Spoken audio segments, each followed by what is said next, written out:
Coucou tout le monde, j'espère que vous allez bien. Moi je vais bien par la grâce de Dieu. Je suis ici aujourd'hui pour une nouvelle histoire mystique, une nouvelle histoire un peu bizarre, un peu particulière cette fois-ci. Donc je vous demanderai et je vous prierai de liker déjà la vidéo avant de l'écouter parce que je risque d'utiliser certains thèmes ici et certains mots qui feront en sorte que YouTube ne puisse pas mettre ma vidéo en avant. Donc je vous supplie de commencer par liker la vidéo. L'histoire que je vais vous raconter aujourd'hui, c'est l'histoire d'Aline.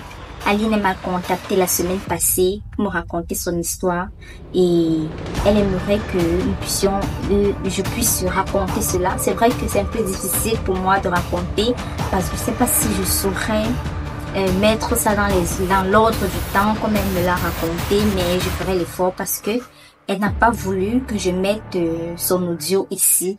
Elle a tenu à ce que je puisse la raconter de moi-même. Donc, je vous reviens juste après le générique pour la suite de l'histoire.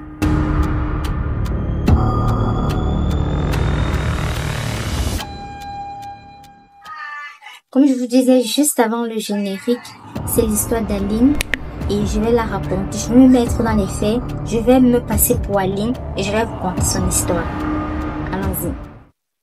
Je suis Aline, je suis une jeune fille et j'ai grandi dans une famille de 4 enfants.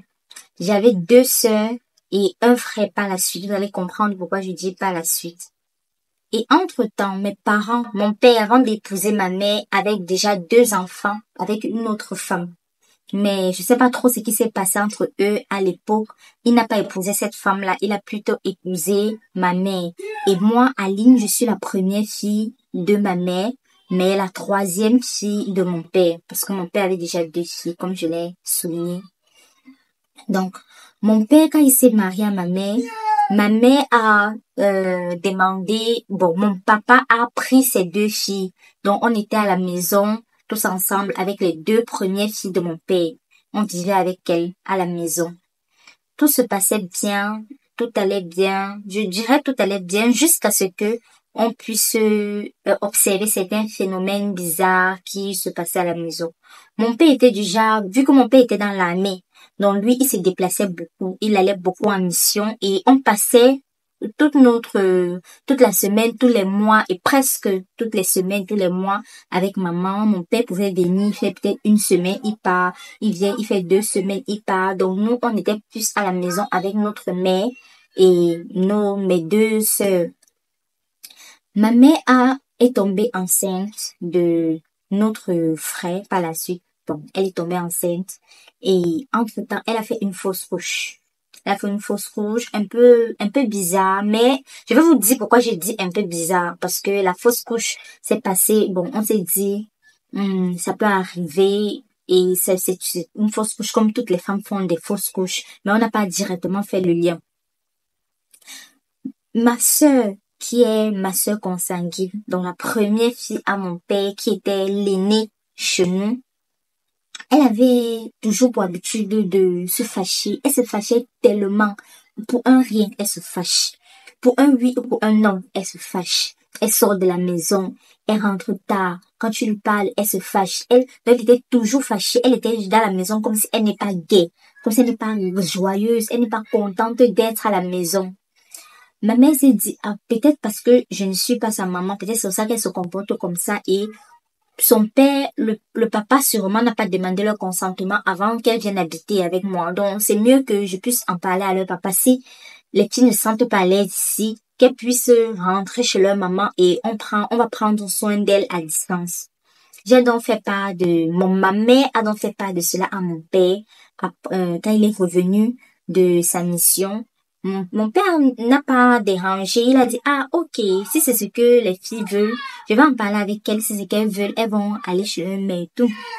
Mon papa a donc appelé mes 2 sœurs et leur a fait part du fait que, leur a demandé si elles voulaient aller vivre avec leur maman. Elles étaient tous les 2 d'accord, elles ont dit oui, elles étaient contentes qu'elles rentraient vivre avec leur maman et tout.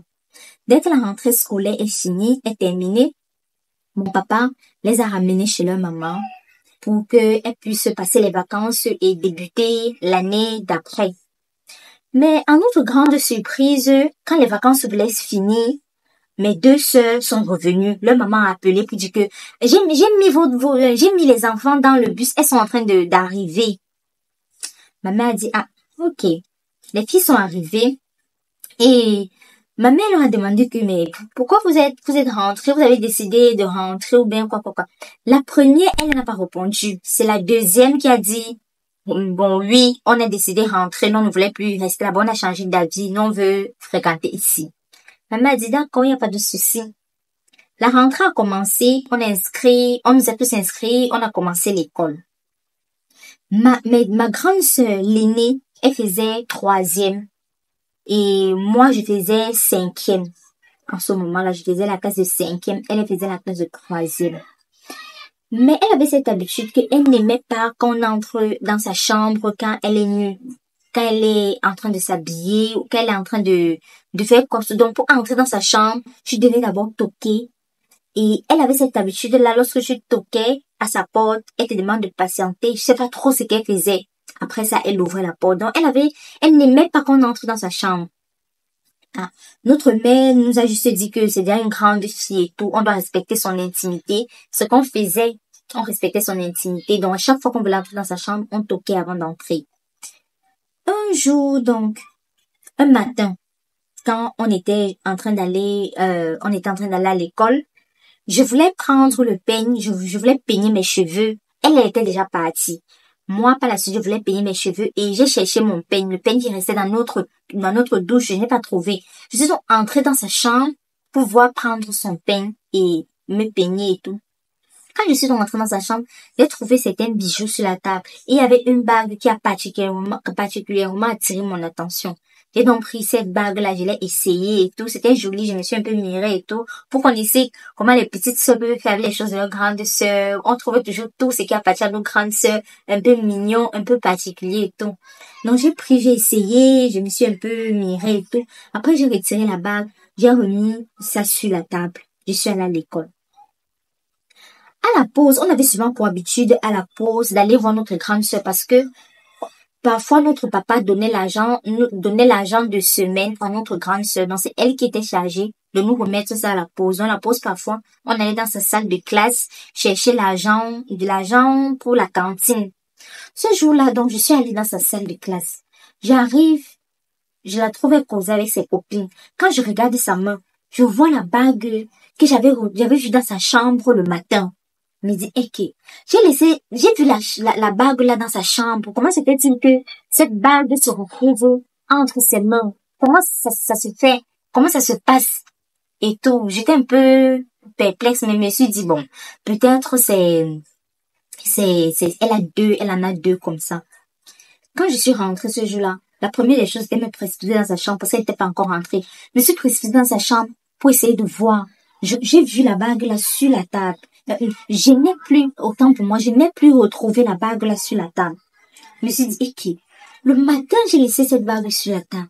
Comment se fait-il que elle était déjà partie à l'école? À l'école, la bague est sur son doigt. Ça m'a un peu troublée. Ce soir-là, j'étais un peu bizarre. Ma mère m'a me demandé ce qui n'allait pas. J'ai dit non, tout va bien. Moi, toute curieuse que j'étais, j'ai refait le même truc le matin. Dans le matin, je suis entrée dans sa chambre. J'ai fait exprès de la laisser aller à l'école avant moi. Et après, je suis entrée discrètement dans sa chambre. J'ai vu la bague là sur la table. J'ai pris ça et je suis allée jeter ça dans les toilettes. Mais, Seigneur. Mais quand je suis arrivée à l'école ce jour, je suis allée à la pause dans sa salle de classe pour prendre mon argent de beignet. Je revois la même bague là sous son doigt. J'ai dit que non, cette affaire est plus simple. Je dois en parler à ma mère. Je suis donc rentrée, j'ai raconté ça à ma mère. Je lui ai dit d'abord la première fois et je lui ai dit pour la deuxième fois. Comment se fait-il que je jette la bague dans les toilettes, mais ce même jour-là, je retrouve la bague sous son doigt et tout. Même ma mère a trouvé ça bizarre. Ma mère a dit, mais comment se fait-il? Tu es sûr qu'on parle de la même bague? J'ai dit à ma mère qu'on parle de la même bague. Ma mère a dit, ok, on va faire cette expérience ensemble. On a attendu quand ma soeur n'était pas là, elle était sortie. On est entré dans la chambre, je vais montrer cette bague à ma mère. Je dis, voici la bague dont il est question. Ma mère, elle a récupéré la bague, elle allait garder ça dans sa chambre, dans ses effets. Mais notre grande sœur, quand elle est revenue de sa balade, elle avait cette bague-là entre ses mains. Ma mère et moi, on s'est regardés. On s'est dit que non, ici, il y a quelque chose qui ne va pas. Il y a quelque chose qui cloche. Et je tiens à souligner qu'en ce moment-là, ma mère était encore enceinte. Parce que, comme je vous ai dit, elle avait fait une première fausse couche. Elle était encore enceinte. Un matin, ma mère se réveille. Elle va aux toilettes. Quand elle va aux toilettes, elle s'assoit pour faire pipi et tout. Elle commence à avoir les vertiges. Elle a les vertiges. Elle tombe. Donc, on entend un bruit. On court, on vient aux toilettes. On trouve notre maman couchée sur le sol. On l'a rapidement amenée à l'hôpital. Et malheureusement, elle a perdu son bébé. Une deuxième fois, ma mère a fait une fausse couche. On a trouvé ça. Cette deuxième fois, là, on a trouvé ça bizarre. On a dit que non, ici, il y a quelque chose qui cloche. À la maison, il y a quelque chose qui cloche. Et on avait pour habitude, lorsqu'quand je dormais, parce que ma sœur aînée, elle avait sa chambre, et moi, je dormais avec mes petites sœurs.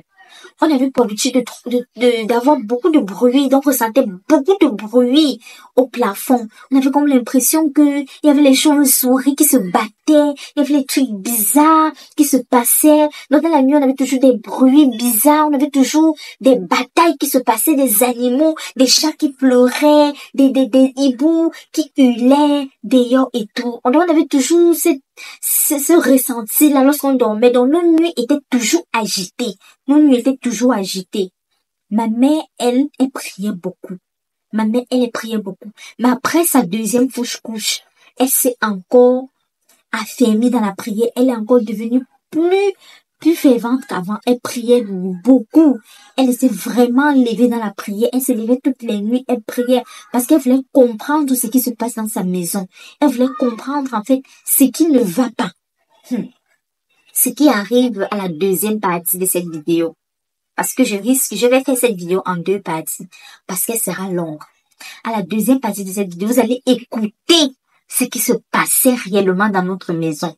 Vous allez réellement écouter ce qui se passait. Les choses bizarres se passaient dans notre maison. Ma mère, comme je disais, elle a commencé à beaucoup prier. Elle a commencé à beaucoup prier pour la maison parce que rien n'allait. C'est comme ça qu'on tombait malade. Ma petite soeur tombe malade. Dès qu'elle est guérie, c'est moi qui tombe malade. Dès que je guéris, c'est ma deuxième cadette qui tombe malade. Dès que je te dis que des choses bizarres se passaient dans la maison qu'on ne comprenait pas. On se réveille au matin, on trouve le sang sur le sol. On ne sait pas quel est l'animal qui s'est blessé à la maison, mais je me suis réveillée un matin, je trouve le sang depuis le chevet de mon lit jusqu'à la porte. Comme s'il y avait quelqu'un qui s'était blessé, qui était entré dans la maison et qui avait, sur son chemin, avait laissé tomber les gouttes de sang. Tout ça, des choses vraiment pas bien qui se passaient chez nous. Je reviendrai pour la deuxième partie de cette vidéo. Restez connectés. N'oubliez pas de liker, de partager, de vous abonner pour ne pas rater la suite de cette histoire. Parce que la suite de cette histoire, vous allez écouter beaucoup de choses qui se passent dans des maisons. Vous allez écouter vraiment... Regardez comment j'ai la chair de poule quand je parle. Je vous dis à demain pour la deuxième partie de cette vidéo. Bye bye.